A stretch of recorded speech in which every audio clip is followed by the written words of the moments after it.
अगर आपके घर में कोई जवान लड़का है जिसकी शादी की उम्र हो चुकी है और आप उसकी शादी को लेकर चिंतित हैं और उसी दौरान आपको कोई आकर बोलता है कि अरे आपकी बिरादरी और आपकी कास्ट का कोई है जहाँ पर एक लड़की बड़ी अच्छी है, आप वहाँ पर देख ताक लीजिए, शादी अगर बने तो कर लीजिए क्योंकि बड़ा अच्छा परिवार है।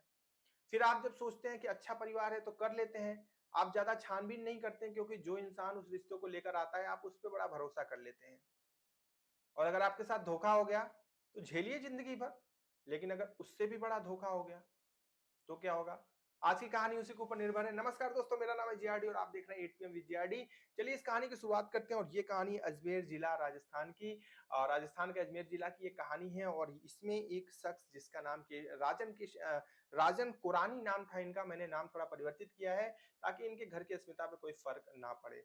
राजन कुरानी जी बड़े ही अच्छे और विचार के इंसान हैं और इनको इनकी उम्र भी हो चुकी है शादी की और मन में इनके लड्डू भी फूट रहे हैं कि बहुत जल्दी जो है कोई अच्छा-सा रिश्ता आएगा, कोई अच्छी-सी लड़की मिलेगी खूबसूरत-सी और उससे हमारा विवाह होगा, फिर हम एक वैवाहिक जीवन जीना शुरू करेंगे। परिवार की भी तमन्ना थी इस बात को कि राजन की शादी जल्दी-जल्दी की जाए, एक अच्छा परिवार और एक एक अच्छी बिटिया मिल जाए। खोजबीन चारों तरफ चालू थी इनकी और तभी जो है एक इंसान की जो है इंसान प्रवेश करता है इनके जीवन में और वो आकर कहता है कि एक रिश्ता है हमारे दिमाग में, अगर आप चाहें तो वहाँ देख सकते हैं, बिटिया बड़ी अच्छी है वहाँ की। अब ये जो रिश्ते की बात इस तीसरे इंसान ने की जिसे हम अगुआ कहते हैं, इस अगुए ने जिस रिश्ते की बात की, वो रिश्ता राजन के किसी भी रिश्ते से मैच नहीं करता था, यानी किसी भी रिश्ते से वो कनेक्टेड नहीं था, वो एकदम नया रिश्ता था। तो इनको ऐसा लगा कि यार रिश्ते में रिश्ते करने से वैसे भी रिश्ते थोड़े बहुत ऊपर नीचे हो जाते हैं, काम करते हैं, अगर फ्रेश रिश्ता है तो फिर बड़ी अच्छी बात है, एक नया रिश्ता जुड़ जाएगा। इसके बाद फिर ये लोग जाते हैं लड़की के घर, मुलाकात करते हैं, देखते हैं, विचार करते हैं, सारा चीज़ घर परिवार सारा चीज़ देखते हैं और इनको लगता है कि भाई लड़की तो वाक़ई में बड़ी अच्छी है, लड़की खूबसूरत है, संस्कारी है, सारी चीज़ बढ़िया है, तो इसके बाद ये शादी के लिए हामी भर देते हैं। फिर भाई घर में खुशियों का माहौल शुरू हो जाता है। 1 लाख रुपए मात्र दहेज के नाम पर ये लोग लेते हैं लड़के वाले यानी कि राजन के परिवार वाले और उसी पे शादी के लिए राजी हो जाते हैं और शादी जो है आने वाली है, घर पे बड़ी खुशहाली है। हल्दी की रस्म निभाई जा रही है, मेहंदी की रस्म निभाई जा रही है और सारी चीज़ होने के बाद शादी का दिन आ जाता है और राजन की और पिंकी की शादी हो जाती है। जी हाँ, ये लड़की का नाम पिंकी है।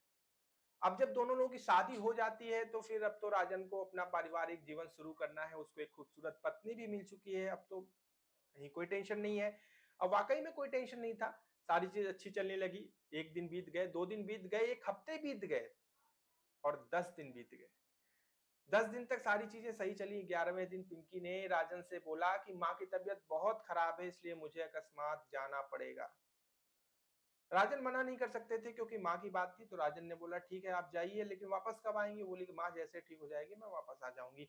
और इसके बाद पिंकी वहाँ से चली जाती है अपने मायके और जब 2-3 दिन बीत जाते हैं और जब राजन फ़ोन करके कहते हैं कि वापस कब आना है? तो पिंकी मना कर देती है कि मैं आपके यहाँ नहीं आऊँगी। राजन के होश उड़ जाते हैं, राजन अपने परिवार वालों को बताते हैं तो परिवार वाले कहते हैं कि आप स्वतः जाइए अपने ससुराल और वहाँ से उसको लेकर आइए।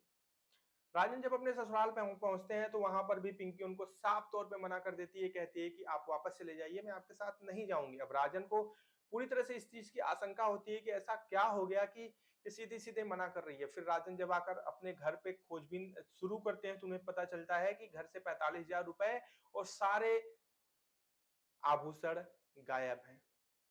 पिंकी वो सब कुछ लेकर चली गई थी।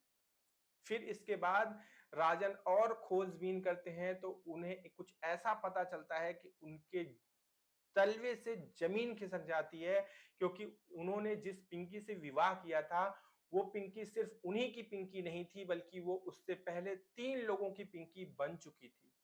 यानी कि पिंकी पहले से शादीशुदा थी वो भी 1 बार नहीं बल्कि 3 बार। 3 अलग-अलग लोगों से उसने शादी की थी और उनके साथ सेम यही चीजें की थी। यानी कि शादी करती, कुछ दिन रहती और सारा चीज लूट-पाट के लेकर गायब हो जाती।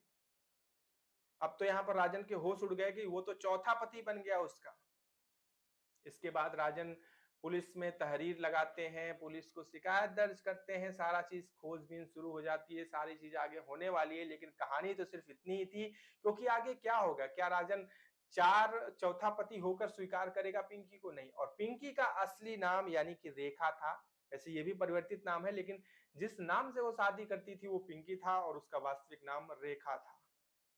और यहाँ पर राजन को भी उसने ठग लिया। राजन बहुत बुरी तरह से ठगा महसूस कर रहे थे खुद को। अब राजन समाज में भी इस चीज को लेकर काफी शर्मिंदगी महसूस कर रहे थे। कोई ये भी कहे कि बड़ी मशक्कत के बाद शादी हुई, तो वो भी इनको छोड़कर चली गई क्योंकि उसने इनको ठगन लिया। यही आज की कहानी थी। आगे क्या होने वाला है इसमें कुछ नहीं होगा। पिंकी पकड़ी जाएंगी और इसके बाद उनको जमानत भी मिल जाएगी और वो किसी पांचवें पति को भी शिकार अपना बना लेगी। यही होने वाला है। सिस्टम ऐसा ही चलता है देश का हमारे। क्योंकि राजन जैसे लोग, जिनको हम ये कहते हैं कि अगर आप समझदार हैं, शादी कोई खिलवाड़ नहीं होती है। जब आप कहीं शादी करने जा रहे हैं तो अगर आप खोजबीन करते हैं तो कैसे खोजबीन करते हैं? क्या उनके सामने खोजबीन करते हैं? यार खोजबीन करिए, छानबीन करिए, पता करिए, आपकी होने वाली पत्नी के बारे में पता करिए, उसके परिवार के बारे में थोड़ी सी गहराई से पता करिए। इसीलिए कहते हैं कि जो रिश्ते में रिश्ते बनते हैं वो कहीं ना कहीं थोड़े सही होते हैं। और जो बाहर से रिश्ते आते हैं आजकल तो जो वेबसाइट्स हैं बहुत सारी, जहां पर जो है डाइट वेबसाइट पे लोग एक दूसरे को कनेक्ट हो जाते हैं और वहां से रिश्ते बन जाते हैं और वहां पर तो बहुत ज्यादा फ्रॉड होते हैं।